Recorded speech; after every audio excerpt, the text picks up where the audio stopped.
Hey guys, how y'all doing today? If you've been here before, you know who I am. If this is your first time stopping by, thank you. I hope you enjoy it. My name is Barb and I'm with Halfway to Sane. We do true crime on this channel, and the story that I'm going to do right now is a little graphic. So if dismembering and things like that bother you, then you may want to click off the video. But I'm going to go ahead and get into it. So, this woman, 32-year-old Tori Lena May Fields, was arrested when her mother, Trudy Fields, was found dismembered in her Kentucky home on October 9th, 2024. Early that afternoon, police were notified about a dismembered body by a man that was hired by Trudy to work on her property. When no one answered the door, the man went around to the backyard where he found Trudy's dismembered body. Imagine walking up on that. I'm sure he's had some nightmares. The witness alleged that he was at the residence the day before when Tori Lena was casting spells on them and being confrontational. In a statement by police, the victim did not respond to troopers' initial attempts to contact her, but they were able to get a search warrant for the property. When Tori Lena finally emerged from the house after multiple uses of tear gas, she was covered in blood. Police say they found a bloodied mattress next to the body of Trudy. The mattress was folded, and police found multiple body parts and organs inside it. Once inside the residence, police found body parts that they believe have been cooked in the oven inside a pot that was still warm. That makes me nauseous. Tori Lena is being charged with obstructing governmental operations and tampering with physical evidence, and also abuse of a corpse and torturing a dog with serious physical injury. According to the indictment, Tori Lena shot Trudy in the head and stabbed her multiple times. She proceeded to mutilate her body by decapitating and dismembering and eviscerating it, along with placing her head, hands, and feet and forearms in a pot in the oven and charring them.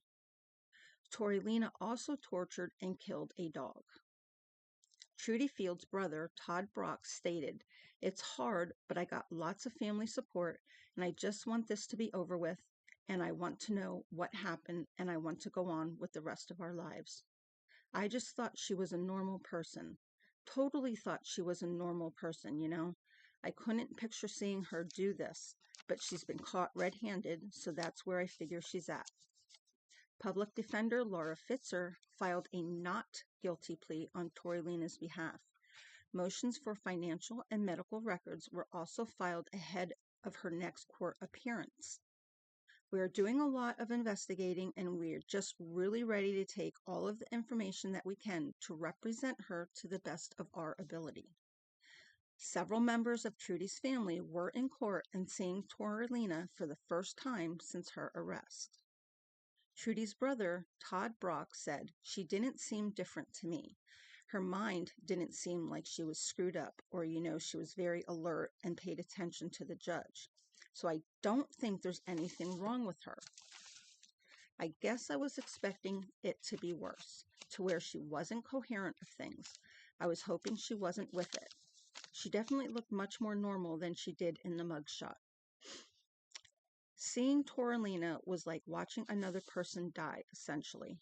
I feel like looking at her, I don't know, maybe it's just my thoughts or whatever. I feel like she's aware of what she's done. I don't know. For whatever happens, it's out of my hands. I just want to see peace and justice for my sister, and whatever comes of this, comes of it." Now, according to Tori Lena's family, she suffered a brain injury in a motorcycle crash and recently moved back to Kentucky after trying an acting career in California.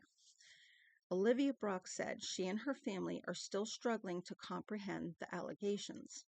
They said Tori Lena was a talented person, having grown up skilled on the piano and excelling at sports.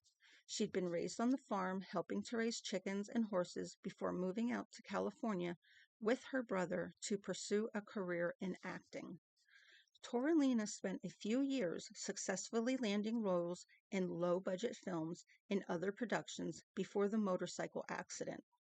Olivia said, "I guess she was wandering around California and didn't even know her name, didn't know where she belonged, and I guess there were people trying to get her help there, but just couldn't get it done. So that's when Trudy stepped in to help." Toralina had returned to Robertson County in August, but the extended family didn't know until recently.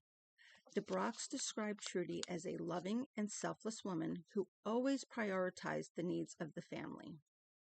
Her sister Diana Brock said she was a godly Christian woman who upheld the highest moral standards for herself and others around her. She was a hard worker. As Diana Brock and the rest of the family grapple with the grisly nature of the alleged crime, they shared a heartfelt message for Toralina, who is currently being held in a reserved room at the detention center.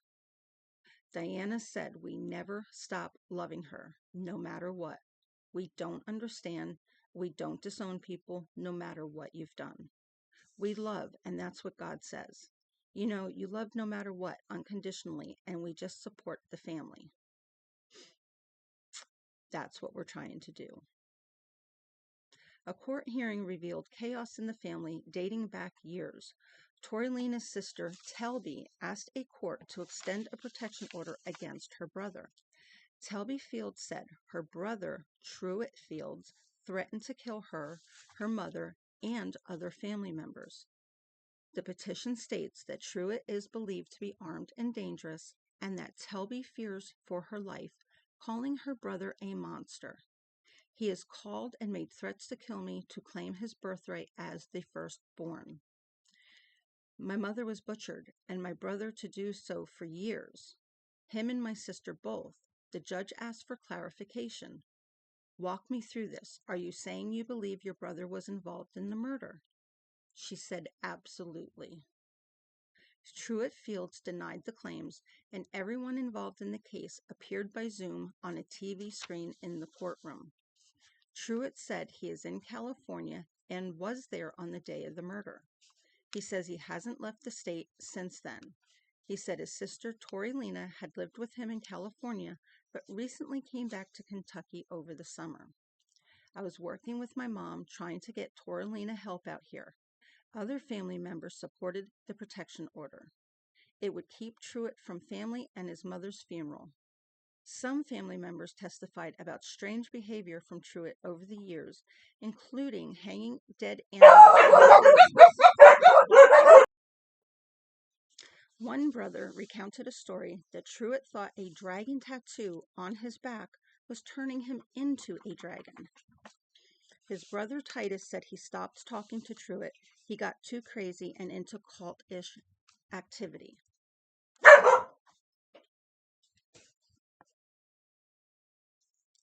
Telby said, "When my body is found, Truett Fields murdered me. Please give me this order. Without it, I am next." After listening to the testimony, the judge said he found no evidence that Truett had anything to do with the murder and denied the extension of the protection order. Truett was notified